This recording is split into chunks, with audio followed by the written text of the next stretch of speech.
the time. We all have 24 hours in the day. Like I hinted earlier, I'm working from the house right now. I don't have to get to the road, drive from one end of the street or from one place to the other if I can do what I can do now. Look at what technology have afforded us. On a way back, I will have to be in your office, in your studio right now for us to have this conversation. But you are on one end and I'm on the other side, and we are having this conversation and we are having the best of our time. Why? Because we are maximizing the moment and the opportunity that technology throws at us. So if you don't have time, if I was a 9 to 5, what I would is to set our time. When did I get to the house from work? See, all the many things. I don't watch TV. I don't have no business with TV and all the frivolous things that do. Anything that will not translate and have a positive impact in my bottom line and develop me and position me to be more efficient, I have no business with that. Most people that now what they devote a large chunk of their time to, aside the work. Your life is not all about the work. What do you do with the other extra time that you have? Okay. That is very important. All right, okay, Mark, let's leave side hustles for one moment and let's see if we can bring leadership into all of this, because you will agree with me that some of the issues that we have in the country is related to the choices of leadership and some of the policies that we have. And I know on Friday you are celebrating excellence in leadership. Can you tell us more about that? Okay, we've been on this for the past 7 years, and yours sincerely is the convener of Future Leadership Conference and Award, because leadership is critical. Africa is, over the years, have been defined as a dark continent. To me, that's a wrong way to describe a continent that is so full of potential and have a lot going on. This year, for instance, we are having the 8th edition on the 24th of this month, and the theme is very, very critical. The Renaissance, repositioning Africa for global relevance. And here we're going to be having a robust conversation on the African continent, the leadership of Africa, because we can no longer leave politics to politicians. We no longer need more politicians in leadership. Instead, we need more leadership in politics. Now, if you get that, the problem with Africa will be solved, because we are tired of having this situation where we have people coming to leadership, they clamor to be in leadership. We vote for them, they campaign, and they will tell you they would rather die if they don't get into politics. Then you give them the opportunities only for things. It's almost as if things get worse when they come into power. So what exactly is the reason for that? The reason for that is the lack of transformational leadership. And may I tell you this? It will take transform people to transform the society.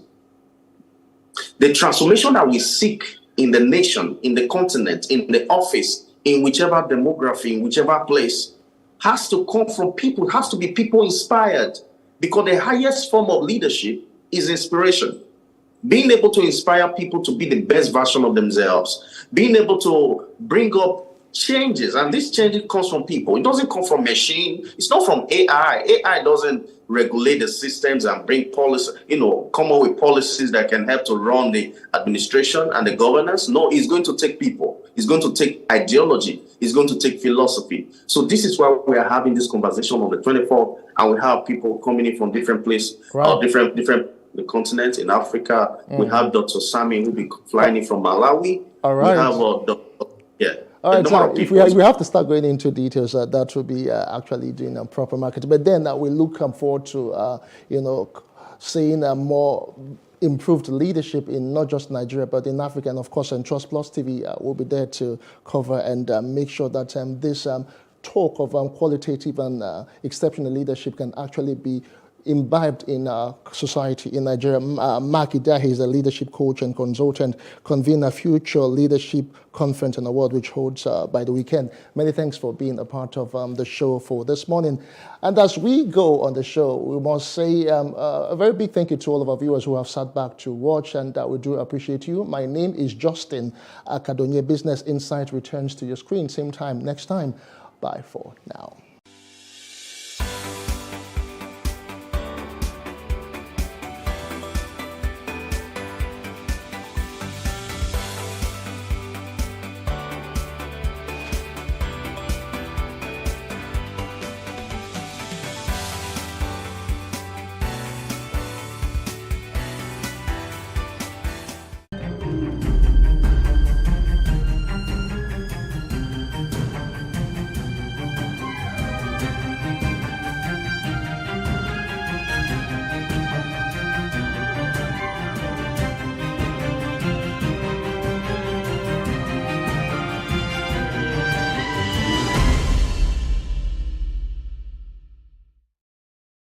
COVID-19 or coronavirus has become a common name, changing realities and lifestyle. Today, we are in Ajegunle, where in spite of COVID-19, an individual is spreading love and kindness to ameliorate the hardship posed by coronavirus. Project Director of the Face of Ajegunle Pageantry, herself a resident of Ajegunle, distributes cooked food to children and face masks for adults. This period of this pandemic has really not been easy, particularly in this area of Ajegunle, because we have a lot of people who, without their daily petty trading, they can't feed, and you're asking them to lock down for 14 days. So I feel there should be a bit of reasoning for us towards this part in Ajegunle, because there are a lot of people who don't even get to feed on a normal day except someone comes to their aid. So we started 2 weeks ago, even before the federal government asked to shut down. Started last week Saturday, we went somewhere around Boundary. We started, we're distributing food to children. We did another one last week Saturday around Dustbin Estates. We gave out 100 packs of food, and today we are here. I've been going out to give other people, and this is my street here. So I said, why don't I start from my own street? You get. So we've been going out, giving out packs of food to children who really don't have to eat. At least let them have lunch for that day, since their parents can't go out to sell. And today I'm here on my street to give 100 packs of food to children who cannot get something to eat as at this time of the lockdown. That's why we're here, that's why we're cooking. These women are helping me out and all of that. So when they're done, we're going to pack it up and then ask the children to come somewhere, and then we give out the packs. It may not be so much, but a little bit of kindness goes a long way during this time. For Ajegunle people, they don't answer us, they don't answer something we carry. Now make you see say we dey waka up and down, we dey do our own thing. But thank God to our dear sister Oge. She look the way the children, some children, the way the visit they go to waka for street, nothing to eat. Today she just make up her mind, say make she want organize something for the children, make them look happy for once. Now make us, you see us say we gather for here, the crew what we supposed to do. So if we get person like Oge, when be say not be say her hand too strong, but the little way she gets, she just want to spread them to the less privileged. If we get person like Oge for the society, like 10, 20, at least Nigeria go better pass the way it is. Our government, make them know what they're supposed to do. But then they do the right thing. And when they hear say they want extend the thing to another 1 week, where the provision when they do for us? Now money they take buy things. Big men they don't load their house full. They don't buy everything put for inside house. Who will not get what you want to do? If not be this sister now, sister Lucy, it go hard. Because here now she don't share us nose mask. That's why they wear nose mask. Nose mask don't cost 300 naira. Now person never see food shop, now go buy nose mask, the mask nose. Where you want to get them? All these things self now think government supposed to share for us. When they smell, they wear nose mask. Make una wash una hand. Of a truth, some go fit see 20 naira baobo. But this one will go buy 300 naira. And they say now that 24 hours. Now we'll tell you where I will go through them. If we dey throw them, we never shop. We dey buy nose mask 300 naira every day. I will want to take hope. Because Sunday for among us saying, say if we not say we not go eat for the day. I will go take hope. I will go do our life. Make una help us beg government. And one by one, the children file out to get a plate of food.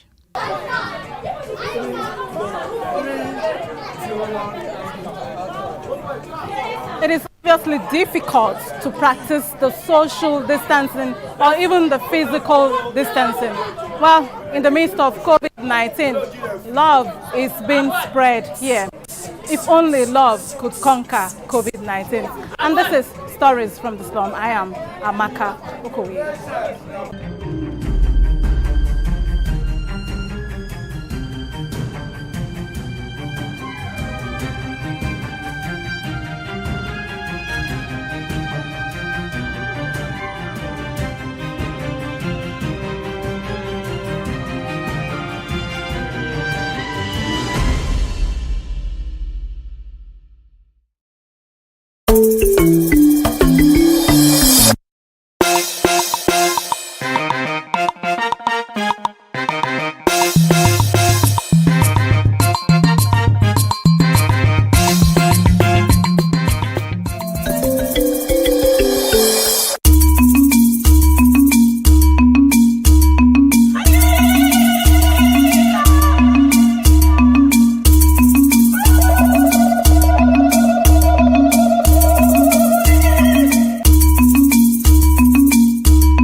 for upcoming artists to blow in Nigeria.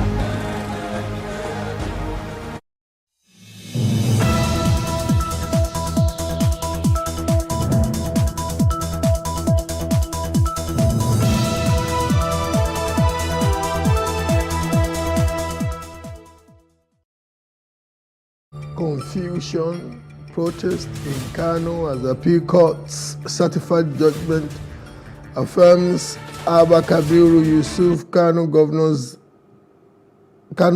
as Kano's governor.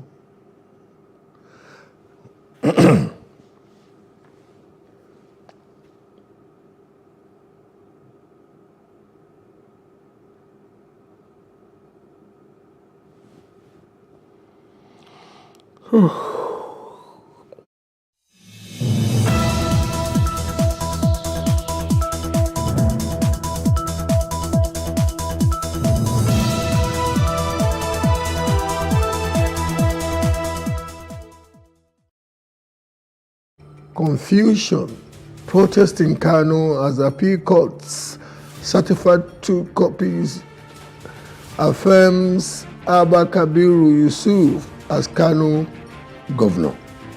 I am Bola Oba and this is Plus Politics.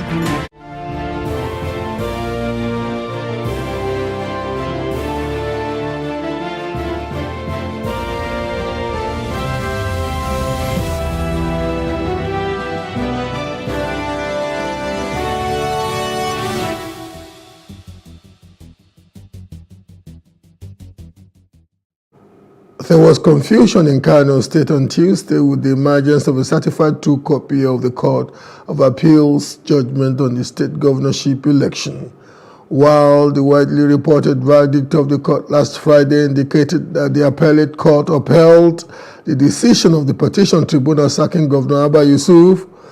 The State Attorney General and Commissioner for Justice, Haruna Issa Dederi, argued that the CTC, that is the certified 2 copy of the judgment, showed that Yusuf's victory at the poll was affirmed by the appeal court. He said, as indicated in the written judgment, the Court of Appeal set aside the judgment of the Kano Election Petition Tribunal for lacking in merit. Joining us live is Ladipo Johnson, legal practitioner and the National Auditor and spokesperson for New Nigeria People's Party, NNPP. Also joining us live is legal practitioner Barrister Abbas Idong. Gentlemen, welcome to Plus Politics. Good evening. Hello, Bola. How are you doing? Hello, Nigeria. Fine. Good to have you on. Let's start with Barrister Idong. What do we make of this seeming mess? My brother, I'm scandalized, to say the least.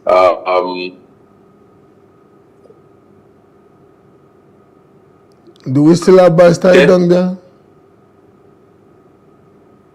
Hello? Yeah, we can hear you. We can hear you.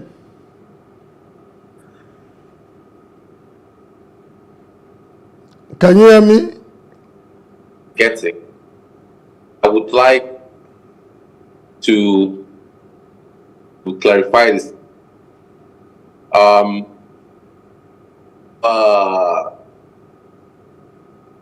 For kids, a situation that should be encouraged. We may need to resort to audio, Barrister. Let me, in the meantime, let me have your colleague give us his opinion, especially because his interest is directly connected to the case. Hello. Hello, good evening. Sorry, my network seems to be very bad. I didn't hear a word that my learned colleague said. To be honest with you, it was not so much your network's fault. It was the fact that his line was a bit cracky. We could barely hear him. That is why we're coming over to you.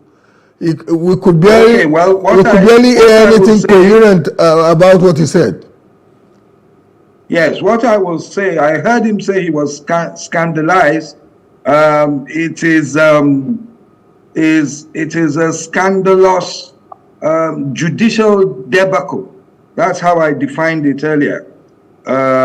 It's very unfortunate that we've gotten to this stage. If you have read the page you are showing right now, I think it's page 67. It starts by saying that he's finding for the respondent, which is the APC. Then the next paragraph goes to say he's finding for the appellant, which is Governor Abba Kabir Yusuf. Then he goes on to talk about the appeal failing, lacking in merit.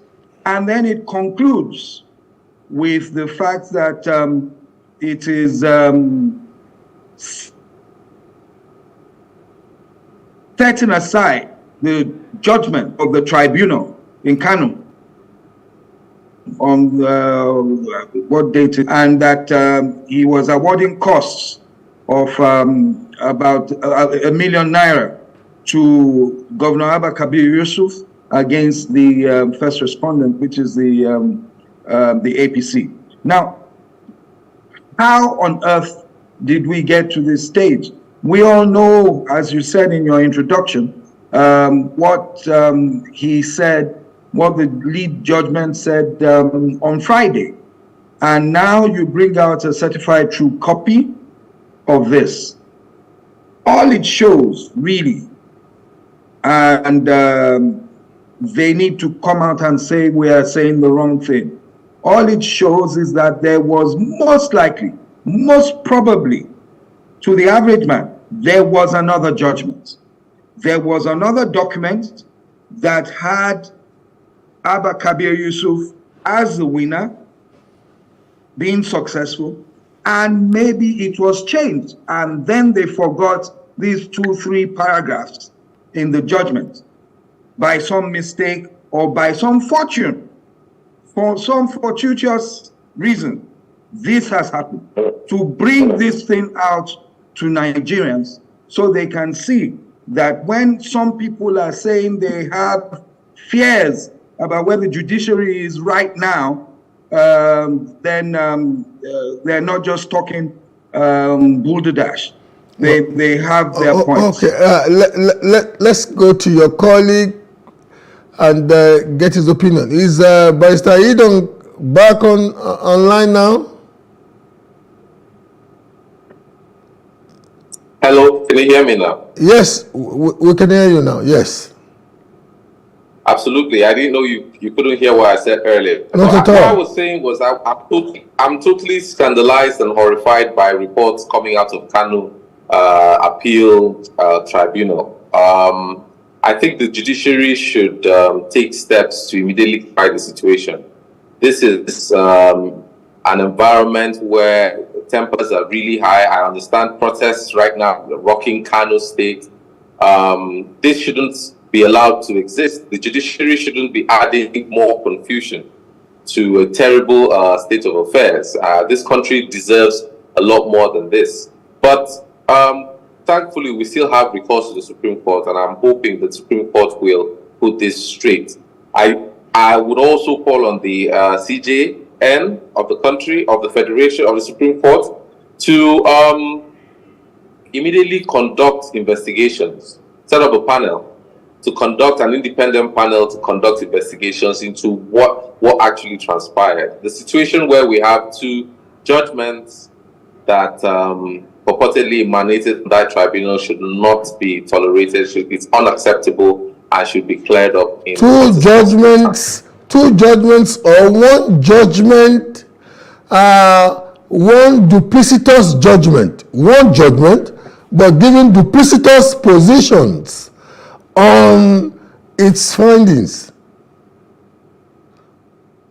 Well, I wouldn't be so hasty as to conclude that there's been any funny dealings going on behind the scenes. What I would say is an investigation needs to be done urgently in the next 48 hours, and a clarification of the situation needs to be made to avoid a situation where the confidence in the judiciary is further worsened by this unfortunate event. Barrister Abbas Idong, I really understand where you're coming from.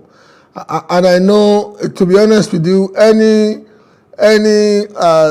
reasonable Nigerian should be scandalized, as you have rightly been scandalized.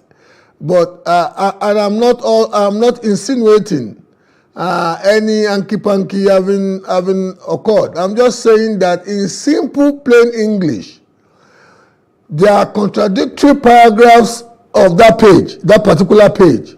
Paragraph 1 awards the judgment to a particular party. Paragraph 2 directly contradicts that award. So,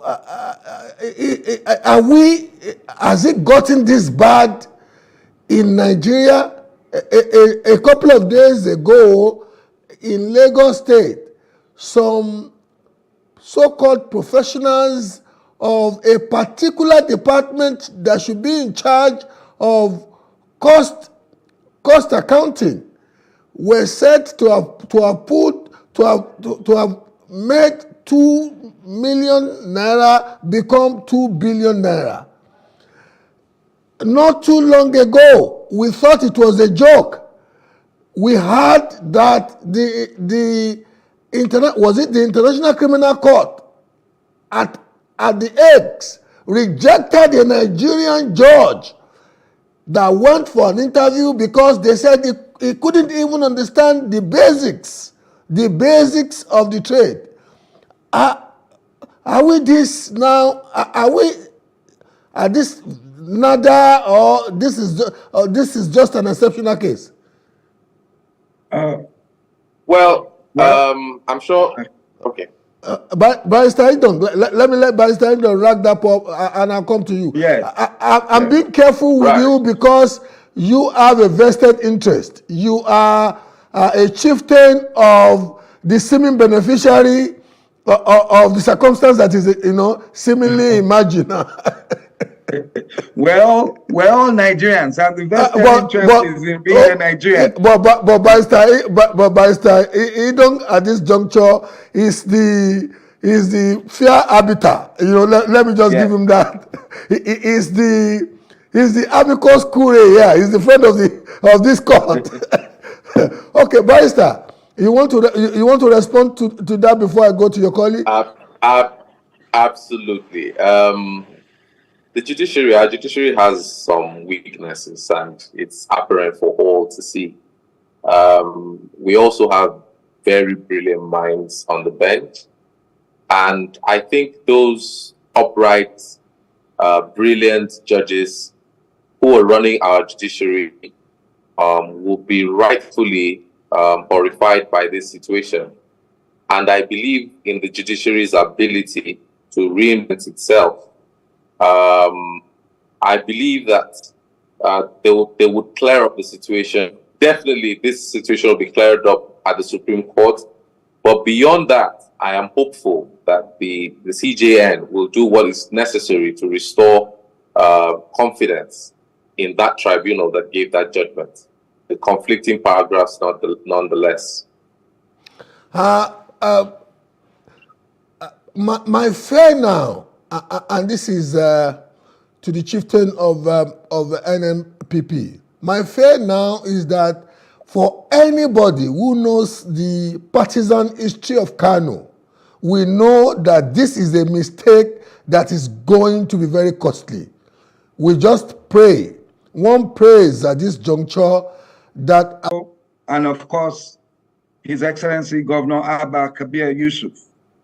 They have spent, God knows, the amount of effort trying to calm their teaming supporters down, say, wait for the rule of law, wait for the courts. Now, unfortunately, the CTC as I said, the average man, because I heard earlier, I don't know yet, I'm in Abuja at the moment. I just heard when you were speaking, or when Barrister Idong was speaking, that there are riots in Kano. No one has called me to tell me that yet. If that is the situation, it is unfortunate. And it is because of this CTC. It has made them believe, as I said earlier, the average man's test, it has made them believe that something funny might have happened. They were peaceful all through. They know whom they voted for. So to those there, do not understand all these technicalities. We might understand. We might say, oh, yeah, the court is right, this, that. But the man on the street doesn't. But please let me swing back to what the question you asked before. The problem we have now is that when society as a whole is losing its moral fabric and things are going from bad to worse, inflation is rising, the economy is getting worse, it is difficult to expect that one institution will remain upright, remain solid when everything around it is falling apart. But having said that, I expect that the judiciary will lead the way in trying to reinvent itself and make sure that the people of Nigeria begin to gain confidence in it again. It is very difficult, and the judiciary needs help. Very important. I might speak as a politician at times, but now I'm speaking as a lawyer. The judiciary needs help because it is under attack from the political class.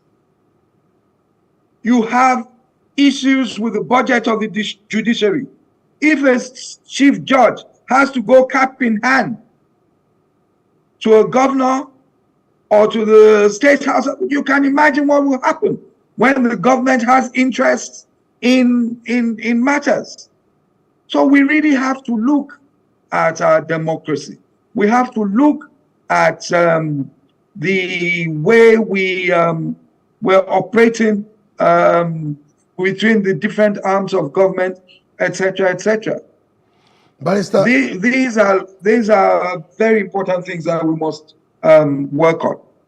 Barrister Abbas Idong, I want us looking at it from your non-partisan lens. I want us to do a bit of a forensic examination of what could have or may have happened. Maybe the faux-pas or maybe this lousy came from the clerical staffers of the justices who sat on the case. I'm just trying to convince myself that, and I could hear a chuckle. You know, I'm trying to convince myself that it's not gotten this bad. That maybe this was, I don't know, what are the processes for writing judgments? If, Barrister Idong, if you could give us a basic enlightenment. I know you are not a judge, but you are, it's not supposed to be too arcane a subject for a barrister, a lawyer like you to understand. Absolutely, Bola. I wouldn't want to lend myself to speculation, but after the judges have written their judgments, especially if they're in a panel, they meet amongst themselves and adopt a position and determine if they are dissenting views. And then on the day of judgment, judgment is read in open court. People take notes, lawyers take note of what's been read in open court. And afterwards, parties are at liberty to apply for certified true copies of the judgment, and which is what I believe happened in this situation. By the time the certified true copy of the judgment was released, it was at variance with what was heard in court. So we have two parties that are claiming victory, and that's not the ideal situation for the political climate, the incredibly volatile political climate in Kano State. So like I said, it wouldn't help us to speculate as to whether it was a clerical error or whether there was malice intended. I believe an investigation will reveal what actually transpired. And if there was any perfidious intentions behind this particular real dip in the reputation and confidence we have in the judiciary, if there's anybody fingered as being responsible, that person should face the full weight of the law. The judiciary must redeem itself. I agree with my learned friend in the studio when he says the judiciary needs help. They do need help. They need to be cut away from the coattails of the executive. But that will take some doing, and judicial reform is an ongoing process. I believe that given the chance, the judiciary can do the best possible job they want to do, and this is a great opportunity for them to clean that audience stable with this case.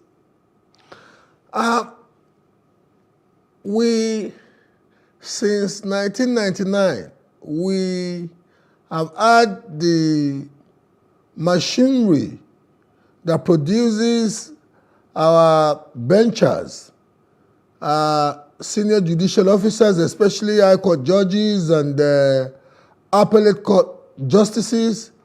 We have had the politicians feeding that machinery since 1999. We know that over decades now, that machinery has been so inundated with substandard people who may have been beneficiaries of nepotistic appointments. Is this where we have pushed ourselves to now, that we may need to do a complete overhaul if we really want to redeem our image? And this is for the National Auditor and Spokesperson of the NNPP. Fortunately, you are a lawyer too. I'm thinking this is not only about funding or the source of the funding. We may need to do a very clinical examination of the quality of the so-called professionals populating our benches. Or am I getting a bit too emotive about this? Please help me. Well, no, you're not. I believe that you're right on point. We really need to take stock and tell ourselves the truth and seek to move ahead. Unfortunately, it cannot be done in isolation, because judges have children and wives who go to the same markets. They have children overseas. They are affected by the high inflation rates. They're affected by the crash in the value of the naira, etc., etc. So it's as I said, it's not something that could be done in isolation. Yet at the same time, we know that we have men and women of good moral upstanding. We know people, when you're at the bar, you know people who practice, you know lawyers with sharp practices, you know people who are sound. Once you practice, you know all these things. Now, we should, as you said, we should look at the process of appointing judges, of elevating judges. You understand, we have to look at all those things. But you see, for as long as I know, for instance, I'm Lagos-based or whatever. I know the influence that the executive arm, especially the number one citizen in any state, or the Kabiesi, the Oba, or what have you, the influence they have in the appointment of judges. It's crazy. And we've been watching it going downhill, going downhill. 1 minute, sir. 1 minute. We have an update on the scandalous, seemingly scandalous, the appeal court as update on the judgment. The chief registrar of the Court of Appeal, Umar Bangari, has cleared the air on the controversy surrounding the judgment delivered by the court on the Kano governorship election dispute. In a reaction, Bangari said that what happened in the judgment body was a typo error that did not in any way invalidate or change the findings and conclusion of the court. The chief registrar assured Nigerians that the error will be rectified once parties in the matter file formal application to that effect. He cited Order 23, Rule 4 of the Court of Appeal Handbook, which empowered the court to correct any clerical error once detected by the court or any of the parties in the matter. He insisted that, contrary to insinuations, the judgment of the court remained valid. Okay, let me start with. Go ahead. Yes, I want to hear your reaction to this. I thank you for that. I heard that earlier this evening, and you see, the bottom line is this: that order is like a codification of what we call the slip rule, which is the ability for a court to recall a ruling or a judgment for some clerical minor errors, but there are things there. It mustn't change whatever, it mustn't lead to controversy. And as you well know, my brother, you read this thing out. Those are not clerical errors. These are paragraphs, especially the concluding paragraphs. These are paragraphs. And I make bold to say that in this day, you asked a question earlier, and if the investigation is carried out, like my brother said, or suggested that it should be, I am almost certain they will find that that lead judgment was typed gradually by his lordship himself or by his assistant. They no longer give these things to pool typists. They don't. And it is even worse if it were given to a pool typist or some clerical error, because how would you go on to put in a whole paragraph about the judgment at the tribunal being set aside, followed by costs in your conclusion? So I still maintain, my brother is not allowed to, he's neutral. I still maintain that there was something there that they tried to change, and there was a mistake, an error, and either they forgot or what have you. I say that. Yes, I'm a lawyer. You understand? And there'll be people who say, oh, the NBA should look at it. I'd like someone to want to look at this whole thing, and we'll know where we are at. The bottom line, as I said earlier, is we have problems. We have issues. And we have to take bold steps to try to sort out these issues. They are not clerical errors. But when we get to the Supreme Court, let's pass the ball to your colleague now.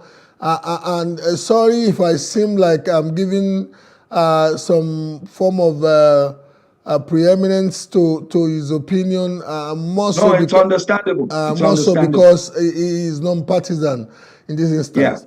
Yeah. These things do happen.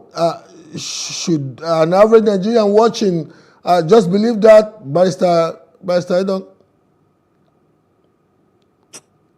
I'm even more disturbed by the explanation given by the Court of Appeal, because that document was signed by somebody, it was certified by somebody, and you can't plead non est factum, not my deed. It was an error. It's an oversimplification of what transpired. I don't think that explanation is sufficient. As to the legality of the document.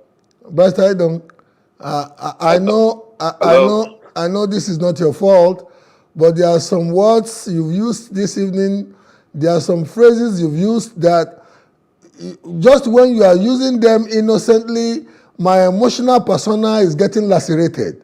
You know, like variance, like scandalized, like, and this is, the Yorubas have a saying, which can be transliterated thus, that, some things can be so sad that the best you want to do out of it is just to laugh. But it does not take away the sadness. But I must be honest with you, given the methodical way with which you're choosing your words, your phrases, you are really making me feel, as somebody who is not a lawyer, that we are now at the nadir. We really need to do serious self-reexamination. Is that what I'm thinking?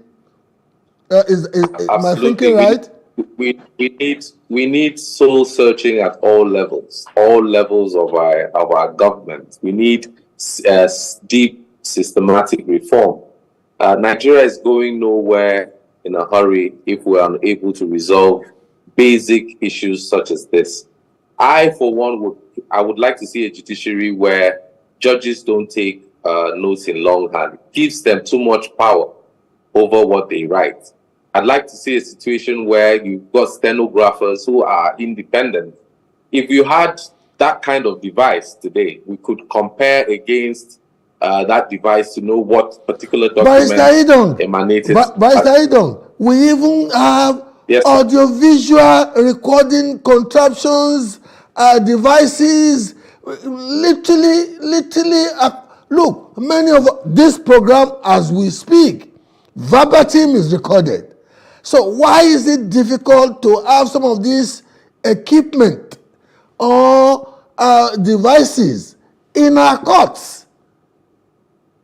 It's a head scratcher, honestly. I don't know why we're lagging behind technology-wise when it comes to the judiciary. Unfortunately, it does seem to be serving certain interests to keep the judiciary in the dark ages, while the rest of the world marches on purposefully into the new centuries ahead. Having said that, I quite agree with you. We need to bring a deep-seated reform to the judiciary so that issues like this don't ever happen again. I'm not very proud to be a lawyer at this time and hearing these kinds of explanations. It's unacceptable, and I still insist that we need to get to the bottom of this beyond the explanation given by the Court of Appeal. As to the legality of the document, unfortunately, whatever the Court of Appeal endorses as their decision is what will be litigated upon at the Supreme Court. So, fortunately, that whatever they say was their decision on the day is what the Supreme Court will consider, and every other fact or document will be extraneous to the case. But a barrister politician, maybe, just maybe, a Bola Oba this evening is overplaying the emotional card. Like a friend politely lambasted me when I was complaining, and the friend said, Bola, you have engineers these days who, civil and structural engineers who put up structures that before those structures are completed, they collapse and kill people. That if you really want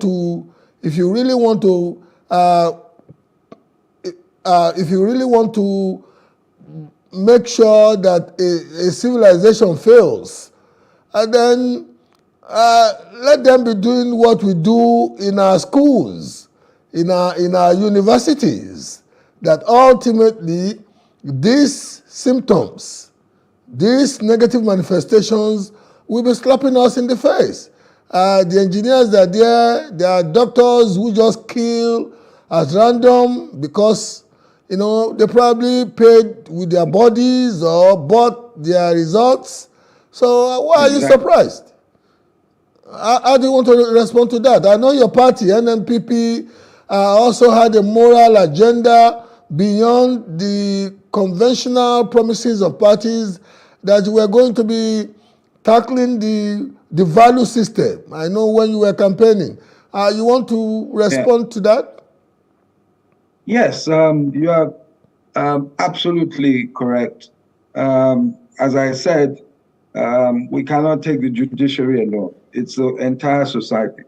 When you go down to, say, even secondary school, go to secondary school, go to the university, when you have to pay to have your child get a bed in a hostel, or when you have to pay someone for your child to go in on the dean's list or on the vice chancellor's list to get admission, you are teaching that child immediately that corruption pays, and that without the corruption and cutting corners, that child cannot achieve. So these things they start early. They're there in the mosques, in the churches, in society, everywhere. The man who has just gotten into government, you call him to your church and say that you have a building fund, that you need him to donate 20 million. What are you saying to him? So these are the problems. And we don't need to fool ourselves. We have to begin to look at it. Someone asked me, and this is just a bit of politics, you mentioned it.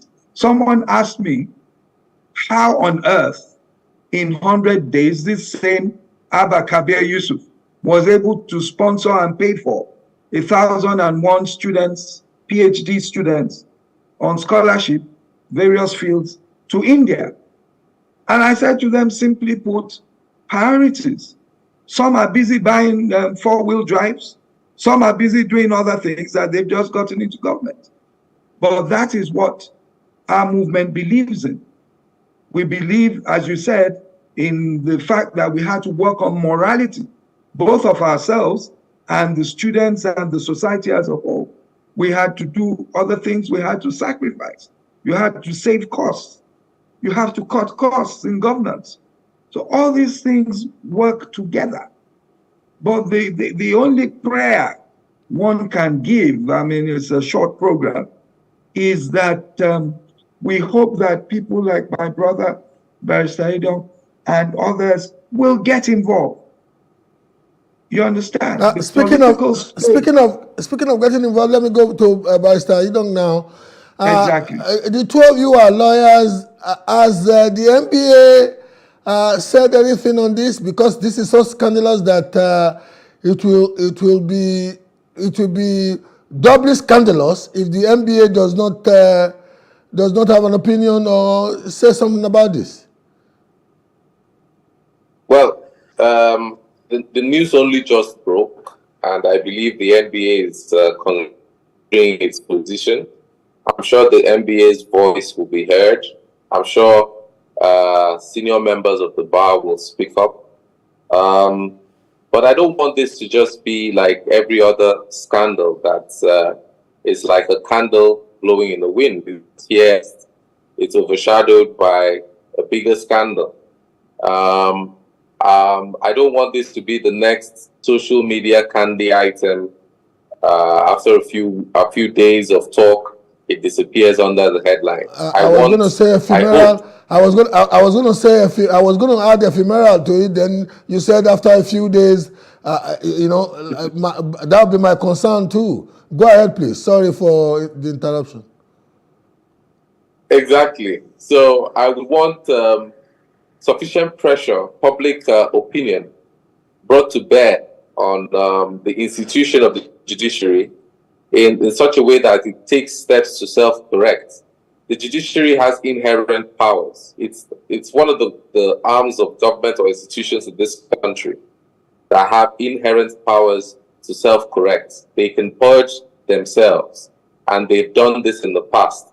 I have an abiding faith in the ability to do this again. Like my colleague in the studio said, they do need help, and that help has to come from you, Bola, in the studio, and the wider community. We need to insist that the standards, the highest standards we expect from the judiciary be maintained, and we shouldn't allow politicians ruin the last institution we hold dear, which indeed should be the hope of the common man.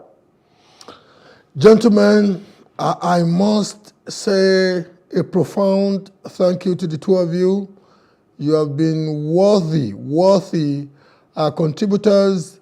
On the one hand, one is saddened with the fact of this developing story because it's still developing. But on the other hand, the quality of contributions that the two of you have given, I really appreciate and celebrate the two of you. Thank you for guesting. Thank you for having us. Thank you. We're so grateful. Thank you. Today's throwback. Emmanuel Akwiwu, richest Nigerians, quote unquote, of the 1800s and the early 1900s, and the timeless lessons we must learn from them for lasting riches. For a region, Oil River region, or the Oil River Protectorate, now known as South-South, that has sent its children to Europe for quality Western education as far back as the 15th and the 16th century, lasting impact through his entrepreneurial endeavors and dedicated service in government. With a diverse and accomplished background, he was a prominent leader in both the business and political spheres in Nigeria. Born in Port Harcourt, Rivers State, Akiwu's journey to success began with his education at the prestigious Cambridge University from 1945 to 1950. Armed with knowledge and ambition, he returned to Nigeria in 1951 and began his career as a solicitor. His legal acumen and sharp business sense would later lead him to found Akwiwu Motors in the 1960s, a company that would go on to possess a fleet of 70 vehicles and provide vital transportation services, especially in the energy sector by hauling oil rigs and supplies for the esteemed British Petroleum Limited. In addition to his entrepreneurial pursuits, Akwiwu made significant contributions to Nigerian politics, serving as a federal lawmaker in the House of Representatives from 1954 to 1964. His dedication and leadership skills were further recognized when he assumed the role of Deputy Speaker of the Eastern Assembly, of the Eastern House of Assembly, solidifying his influence within the political landscape of the time. Beyond his legislative roles, Akwiwu was also a key figure in the establishment of Nigerian Ports Authority, serving on its board during his formative years in 1954. His involvement in this critical institution underscored his commitment to driving economic progress and infrastructure development within the country, leaving a lasting imprint on Nigeria's maritime and trade landscape. Didactic. Akwiwu's legacy extends far beyond his professional accomplishments. His impact is felt through his pioneering spirit in education and business, his commitment to public service, and his unwavering dedication to the growth and prosperity of Nigeria. With his vision and determination, he not only built a successful enterprise but also played a pivotal role in shaping the legislative and infrastructural frameworks that laid the groundworks for Nigeria's future development. His memory continues to inspire generations, serving as a testament to the power of leadership, entrepreneurship, and service to one's nation. And that's it on the show tonight. I'm Bola Oba. Have a good night.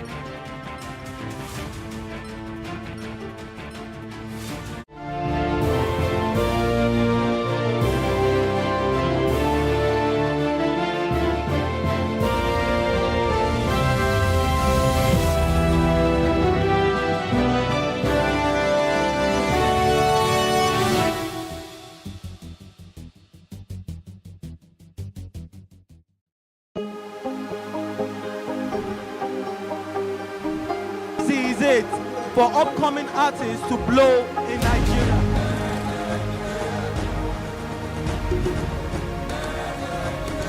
Welcome to Plus Trending. I am Booking November, your host, saying thank you for joining us on today's episode. Welcome back. It's tea time on Plus TV Africa. Practice makes perfect. I'm not perfect yet, but I'm a lot better than I used to be. He's a king. He's entitled to marry 100 if he wants to.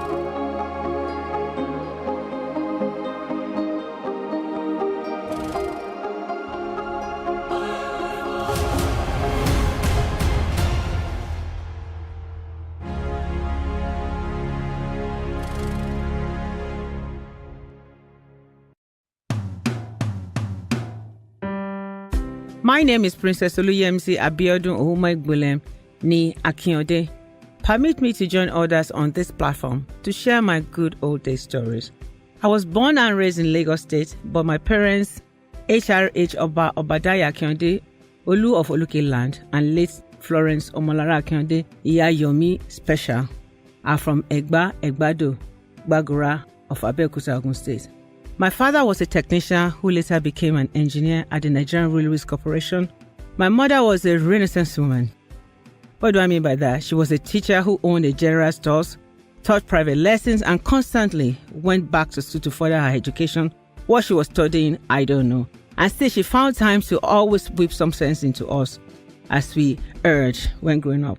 I was brought up in a Christian household, centered around assurance, love, dignity, and discipline. My parents also really loved people and music, with Ebenezer Obey, Dele Adawa Super, Sonny Ade, and Idowu Animashaun playing in our house, often playing while they danced together on weekend in our parlor. Our house was always filled with visitors, joy, and love. My childhood was fun. I remember how we used to enter the LSDPC bus to get home from school. The buses were always on time, sticking to their set schedule, neat, safe, secured, organized, and very cheap, costing only 3 kobo to ride. For most of my adolescent and teen years, I attended boarding school. I went to Government College Kisu in Ekpe Division, Lagos State. It was a government school, but was surprisingly affluent, with a wealth of textbooks and a flood of ajabotas, kids fresh from England. It was in this school that I learned most of the lessons that will guide me through life. I learned personal responsibility, how to be independent, how to always write your name on everything you own. It was a wonderful and trying times for me. My pocket money for a whole time that time was 2 naira, and it was more than enough for my needs. Besides, I would still leave home with provisions. Then small needle was 9 kobo, a dozen of Okin biscuit was 1 naira, and a Bonvita was 1 naira, 10 kobo. Those were good times. In that school, there were a healthy mix of people, cultures, and religion. We had Muslims, we had Christians, Hindus, Indians, and Uganda students at the school, all working and playing together. It was truly, truly beautiful. We took pride in our academics and felt safe. Those were our formative years. One memorable event that will remain indelible in my mind was when my dad, an engineer with Nigerian Railways Corporation, took the whole family on an excursion to Kainji Dam. We were excited to board the first-class coach on a Nigerian train. We had a triple bunk in our rooms and a dining area attached to our coach. We enjoyed the sightseeing, stopping along to get regional snacks and learning about Nigeria. We went through Ibadan, Oyo, Jeba, Ilorin with my mother. Blessed memory, she's dead now. She was teaching us about each region as we passed them. It was an eye-opener for me. It was an adventure that my siblings and I will never forget. It was one train ride that I learned how vast, beautiful, dynamic, and colorful Nigeria truly was. My God, Nigeria is truly blessed. We are blessed. I witnessed my oldest brother going to university in America, which my middle-class father He was a middle-class income, was able to fund. The exchange rate at that time was 75 kobo to a single dollar. Back then, in the late 70s, it was indeed Nigerian golden age. Life was really good. Nigeria of today is in dire need of these good old days. The value that we were taught, integrity we imbibed, the dignity of labor ingrained in our subconscious mind, the uprightness we learned was a virtue, the diligence they etched in our conduct, the honesty and admonitions, the positive experience that we had, the wholesome memories that we share should not stay only in our generation. We need to bring back those highly cherished values, the lessons and the Nigeria of yesterday into the present so that the current and future generation can experience their own good old days. It's not too late to change the narrative. Where there's a will, there will always be a way. Our children, my children, our children deserve a brighter and better future, not reminiscence of the good old days. I therefore join Sashe More Badijo in this collective drive towards greater tomorrow. Thank you.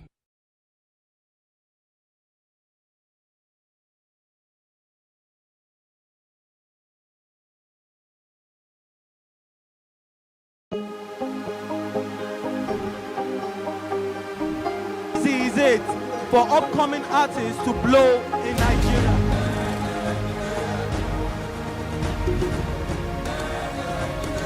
Welcome to Plus Trending. I am Bukky November, your host, saying thank you for joining us on today's episode. Welcome back. It's tea time on Plus TV Africa.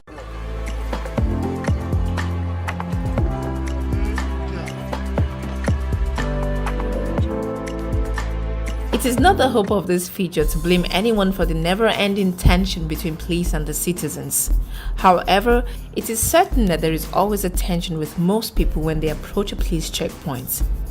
Many factors are responsible for this tension, including not knowing what to expect or do, seeing the police as the enemy, or even being guilty of an infraction.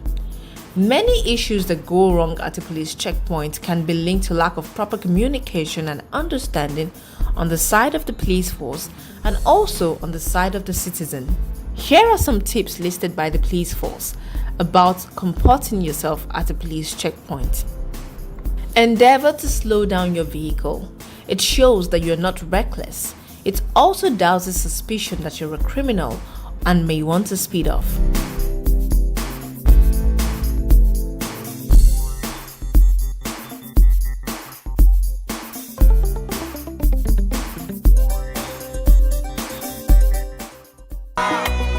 Turn down the volume of your car stereo. Courtesy demands this. Besides, you are able to hear each other better. This simple act will help you win the confidence of the security operative. Keep your hands visible to avoid unnecessary suspicion or fear by the officers that you're attempting to bring out a gun or other harmful objects to attack them. Turn on the inner light of your vehicle while approaching the cops if at night. It readily sends an unspoken message that you have nothing to hide. That's the nature of your job, officer. Don't worry. That's the nature of everything will be fine. Be friendly and cheerful. Commend the officers, especially when you see them working under very unfriendly weather conditions, such as rains and harsh Harmattan conditions, excessive heat, cold, or sunshine. We know it's their job, but a little kind word from you will do a lot of good. Remember, when you smile at the mirror smiles back at you. Officer will not come down. Let's see what you do. Don't mind this. We won't come down. Endeavor to be polite when answering questions put to you by the officers. Don't dare or challenge an armed security man to a duel. Oftentimes, you hear people say things like, "Shoot me if you can." Note that this is a recipe for disaster. It is a very provocative and unnecessary call for war. So please, play safe, more so as you do not know the state of mind of the officer concerned. Also, don't go into a physical fight with an armed security officer. He may resort to the use of his weapon to defend himself. Avoid unnecessary arguments with armed security personnel. There are 1,001 ways to seek redress where you feel your rights have been infringed upon. Never try to touch an officer in an unfriendly manner. He may suspect you of trying to disarm him. If you're a regular traveler or road user, make sure you have the police emergency phone numbers of the route you operate. You never can tell when an emergency situation could arise and you need the police to come to your aid. Make sure you have all your relevant car papers and desist from actions or inactions that constitute either a criminal or traffic offense. Such infractions of the law provide a veritable grounds for possible charges and other forms of adversarial contact with the police or other law enforcement agencies, including unnecessary arguments. Don't give the impression that you're unhappy to see the officer on his beat or that he's wasting your time. But if you do have an emergency, politely inform the officer. Don't speed off while still being checked. Take note of the name tags, force or service numbers, personal description of weapon or patrol vehicle of the security officer, especially where the officers begin to conduct themselves in an unprofessional manner. Seek an audience with the most senior officer at the checkpoint if things are not working out smoothly. Politely insist to be taken to the police station if your complaint is not properly addressed.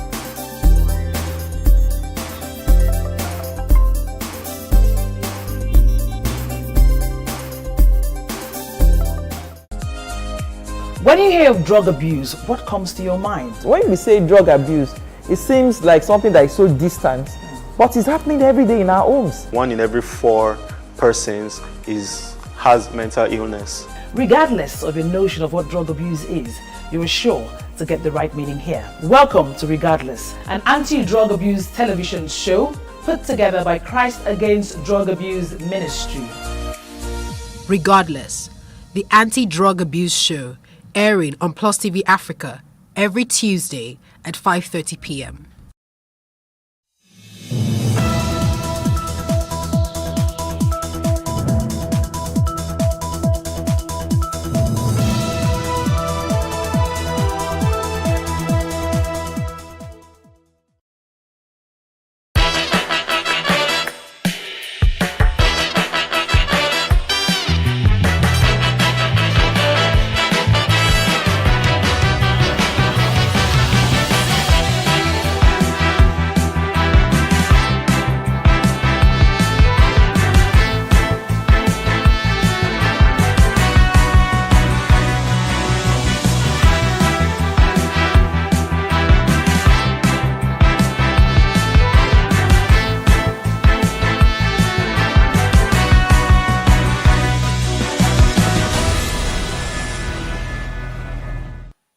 Welcome to What Are You Saying?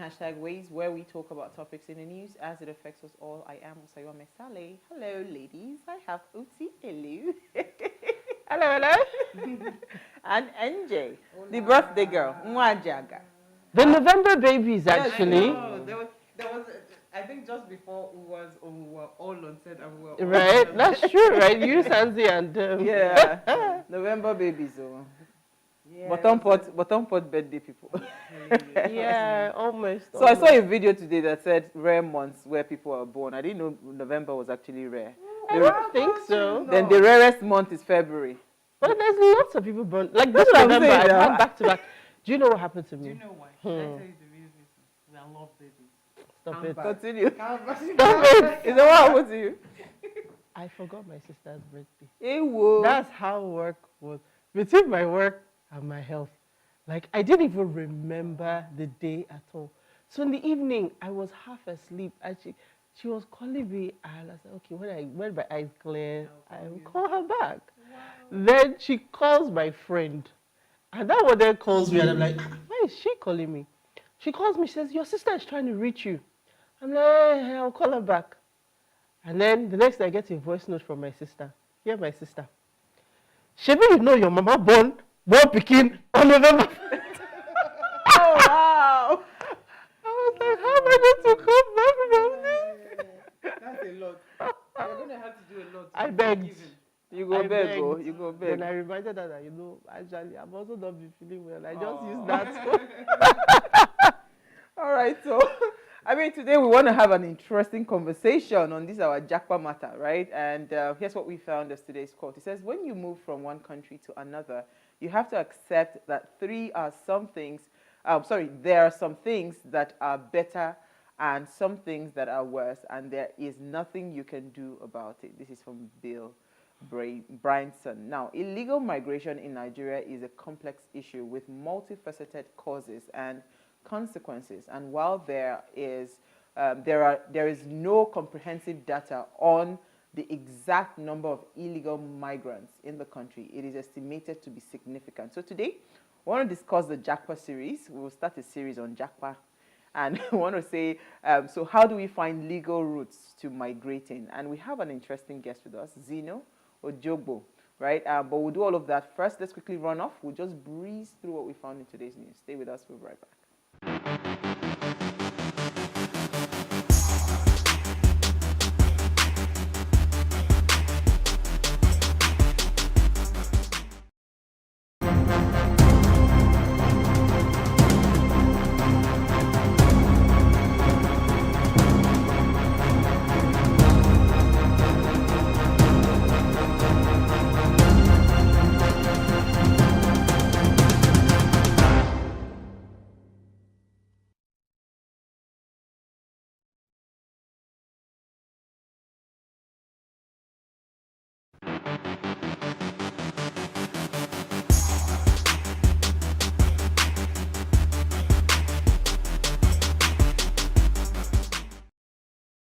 You are still watching Ways Now. International Day for Tolerance is celebrated annually on November 16th to promote understanding, respect, acceptance, and appreciation of the rich diversity of cultures, our forms of expression, and ways of being human. It is a day to reaffirm the importance of tolerance in building peaceful and inclusive societies. The acceptance or the concept of tolerance is often misunderstood as passive acceptance or indifference to difference, right? However, true tolerance is an active and engaged process that involves respecting the rights and beliefs of others, even when they differ from our own. Now, it is about recognizing that diversity is not a threat, but a source of strength and creativity. Hey, this is our Diversity and Tolerance Day, this way. Happy Tolerance Day. Right. So the thing is, really, do you want to go there? The thing about this diversity, right, I think some people are just going overboard with some of the things that they do and they expect you to accept it. So sometimes it can be really irritating. So me, what I just do, I just look away, honestly speaking, because really, if you truly want to like vet every expression, like they put it, some are just, it's too much for me. Like one guy that I saw his video that he has, I think I shared it with the group, he completely turned himself to an animal. Like literally split his tongue. Come on. He turned himself to an alien. Like I had chills running down my spine. So I cannot accept that. So I go just. Well, that's why he doesn't have a day. Yes. But yeah, it's a very interesting subject. They're adding extreme variants of color to our reality. That's what I think. It's too extreme for me. You just have to find, you know, at one point it was black, white, and gray. Now gray has expanded to all shades of the rainbow and maybe a few new colors. So I think you just take as little or as much as you can cope with, because I mean, yeah, some of them are excessive. No, but I think I'm also happy that, and I don't want to say this from the perspective of trying to say the normal people, but maybe the traditional people are also pushing back, if you see what I mean. So there is acceptance, but then there's also resistance. We are not going to take this, absolutely. All right, so let's quickly run through our news story. I'll go first. Go ahead quickly. Yeah, I almost want to sing, because if you were a banker, in fact, as long as you were spending money in the first quarter of this year, it was depressing. I think I still have a bit of PTSD over the Naira redesign. But I started to ask myself, December is coming again, the deadline is looming, all the old notes won't be valid come January 1st. But the CBN has been kind enough, magnanimous enough, to inform us that the old notes will be legal tender. I love how they put it. Ad infinitum. Indefinitely. Yeah.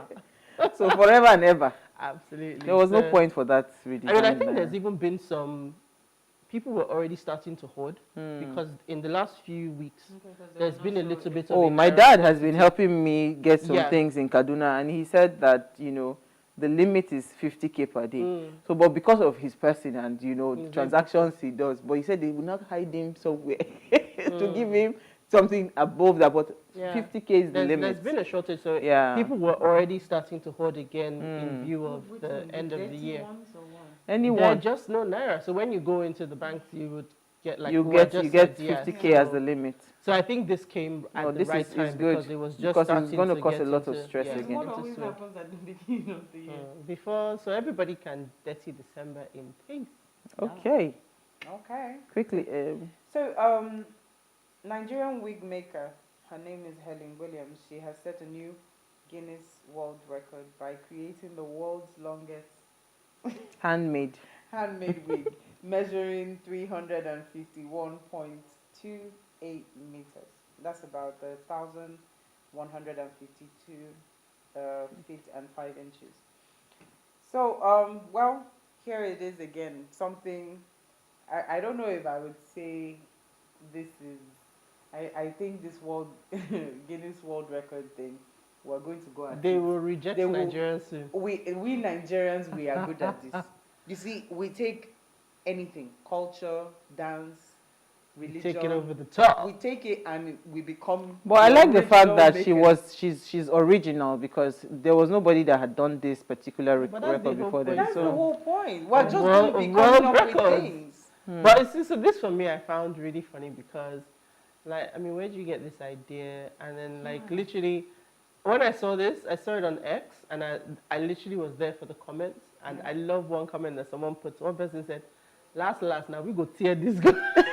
Nigerians go block every At a point in time, they'll start having Nigerian section. Like, they'll put Nigerian, our own record. No, Nigerian edition. Guinness would do, Nigerian edition. Like, who comes up with something like this? No, I like I think her. it went round the whole field. I like it.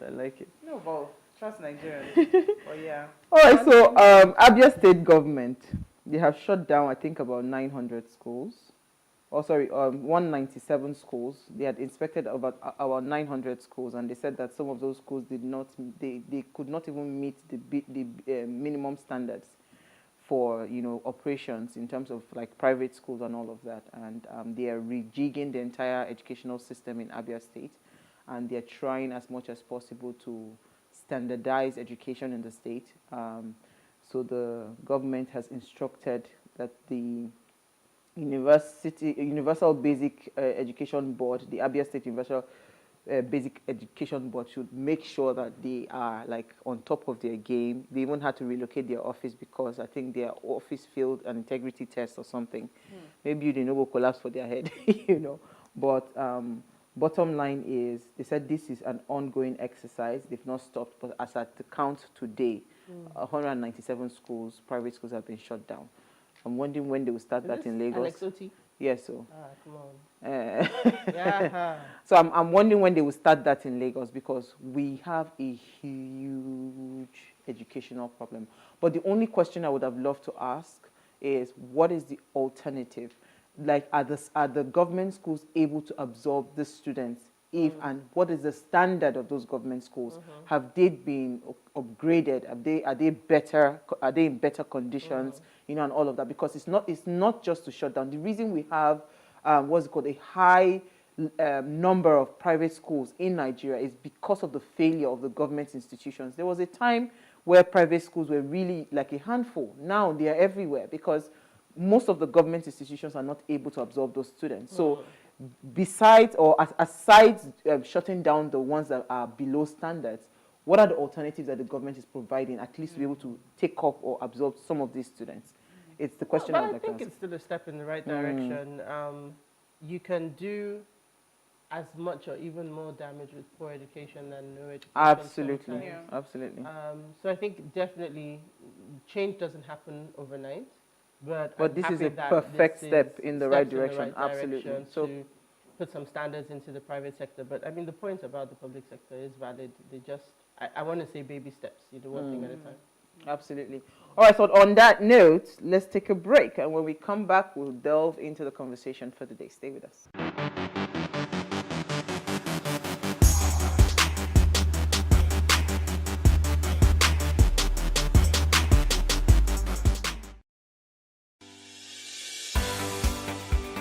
Businesses in Africa can be very challenging. In Nigeria, it is particularly intimidating, and successful builders have learned how to navigate a hostile environment to unlock opportunities. But one major challenge businesses face is how to filter through the noise and identify where their ideal customers exist. Get insight and practical steps from industry players and captains of industries. Hear success stories to help you make informed decisions as you scale your business in Nigeria. Watch Business Insights at this time on Plus TV Africa.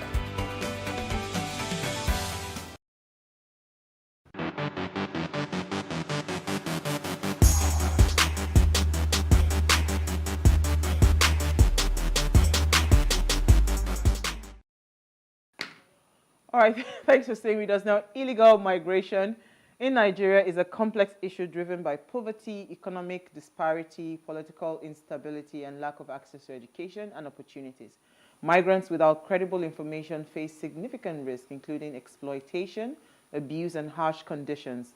Illegal migration also puts a strain on the host countries' resources and, of course, and leads to brain drain in Nigeria.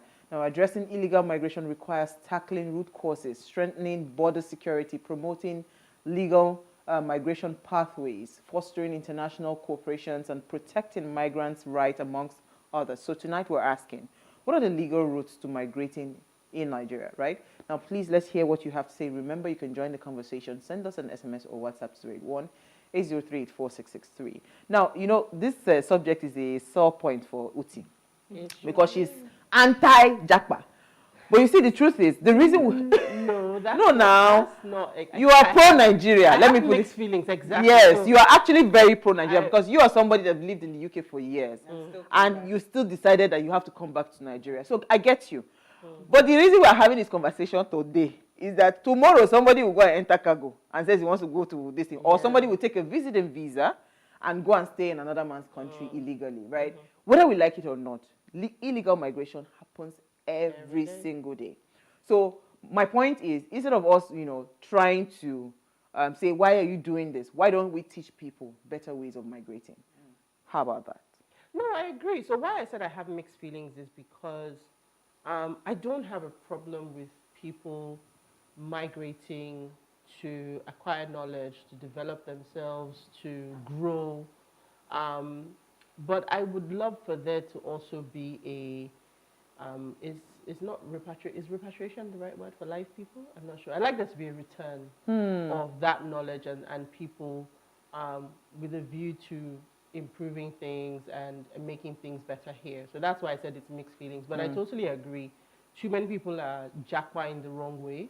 So being able to do it in a legal manner and understanding the opportunities that are there is also very important. So I think that when the people who, like our guests, who are helping people to do it the right way, absolutely, are actually very, very valuable, because this process is not only sometimes very complex, but it's very expensive. Are you telling me? So anybody that can help you to, one, find a way to reduce those costs, find a way to gain, because this also scholarships and things for education. Oh yeah, I think she's the perfect person. Exactly, of gaining knowledge. So yes, I understand it, but I still have mixed feelings. Yeah, I mean, she's the perfect guest, and I'll tell you why. Because I kind of like monitor her page on social media, and I see that beyond, you see, it's one thing for you to say, okay, these are legal means. A lot of times, she presents opportunities that even when you do not have financial, she talks a lot about opportunities that are available without you having to pay money. Yeah.